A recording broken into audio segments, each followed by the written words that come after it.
வணக்கம் மக்களே.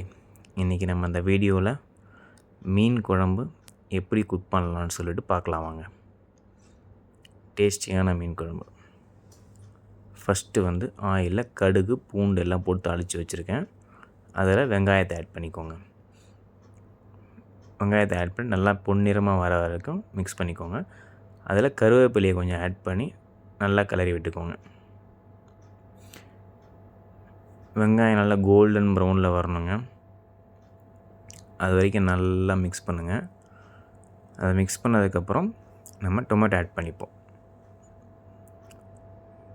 ஆக்சுவலாக வெங்காயம் 4 பெரிய வெங்காயம் ஆட் பண்ணியிருக்கோம், 4 தக்காளி ஆட் பண்ணியிருக்கோங்க. பூண்டு 20 பல் பூண்டு ஆட் பண்ணியிருக்கோம். ஆக்சுவலாக பூண்டு தாங்க டேஸ்ட்டே. பூண்டு அந்த ஆயில் ஆட் பண்ணிட்டோம்னா பூண்டில் இருக்க டேஸ்ட் மொத்தம் ஆயில் இறங்கிடும்.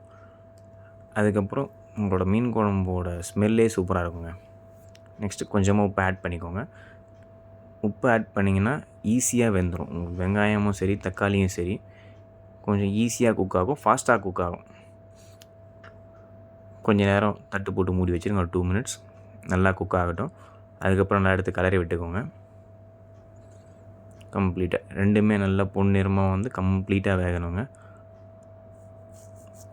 அது வெந்ததுக்கப்புறம் நம்ம மிளகாத்தூள் ஆட் பண்ணிப்போம். நாங்கள் 5 டேபிள் ஸ்பூன் மிளகாத்தூள் ஆட் பண்ணியிருக்கோம். நீங்கள் உங்கள் காரத்துக்கு தேவையான மாதிரி 4 ஆர் 6 உங்களோட காரத்துக்கு தேவையான நீங்கள் ஆட் பண்ணிக்கலாம். மிளகாத்தூள் ஆட் பண்ணிவிட்டு கொஞ்சம் மஞ்சத்தூள் ஆட் பண்ணிக்கலாம். ஆன்டிபயோட்டிக் டேஸ்ட்டும் கொடுக்கும், கலரும் கொடுக்கும். ஸோ ஒரு 1/2 டேபிள் ஸ்பூன் மஞ்சத்தூள் ஆட் பண்ணிக்கலாம். நெக்ஸ்ட்டு தேவையான அளவு உப்பு. நாங்கள் ஒரு கைப்பிடி உப்பு எடுத்துருக்கோம், அந்தளவுக்கு உப்பு ஆட் பண்ணிக்கோங்க. அதை ஆட் பண்ணி நல்லா கிளறி விட்டுருங்க. கிளறி விட்டதுக்கப்புறம் புளி கரைச்சலில் 2 கப்பு வரா மாதிரி ஒரு 200 mlக்கு புளி கரைச்சல் ஆட் பண்ணிக்கோங்க. இந்த மாதிரி கம்ப்ளீட்டாக நல்லா ஆட் பண்ணிவிட்டு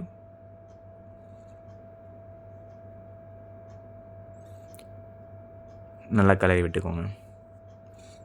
இந்த வீடியோ உங்களுக்கு பிடிச்சிருந்ததுன்னா லைக், ஷேர் அண்ட் சப்ஸ்கிரைப் பண்ணுங்கள். உங்கள் ஃப்ரெண்ட்ஸுக்கும் ஷேர் பண்ணுங்கள். நீங்கள் இதை ட்ரை பண்ணி பார்த்துட்டு கமெண்ட் செக்ஷனில் கமெண்ட் பண்ணுங்கள். நல்லா இருந்துச்சா இல்லையான்றது கமெண்ட் பண்ணுங்கள், நாங்களும் தெரிஞ்சுக்கிறோம். வேறு ஏதாச்சும் வீடியோ வேணும்னாலும் எங்களுக்கு சொல்லுங்கள், நாங்கள் அப்லோடு பண்ணுறோம். கொஞ்சம் வாட்டர், தேவையான வாட்டர் ஆட் பண்ணி நல்லா கம்ப்ளீட்டாக மிக்ஸ் பண்ணிக்கோங்க. மிக்ஸ் பண்ணிவிட்டு மூடி வச்சுருங்க, கொதி வரட்டும். நல்லா இந்த மாதிரி கொதி வந்ததுக்கப்புறம் நம்ம ஃப்ரெஷ்ஷாக வாங்கி கட் பண்ணி க்ளீன் பண்ணி வச்சுருக்க மீனை அதில் 1 பை 1 ஆட் பண்ணிக்கலாம். ஏன்னா மொத்தமாக போடாமல் தனித்தனி பீஸாக ஆட் பண்ணிக்கோங்க.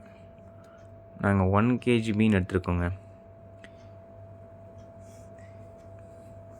அந்த 1 kg மீனை 1 பை 1 ஆட் பண்ணிக்கலாம். ஒரு 4 to 5 மெம்பர்ஸ் கிட்ட நாங்கள் சாப்பிட்டோங்க.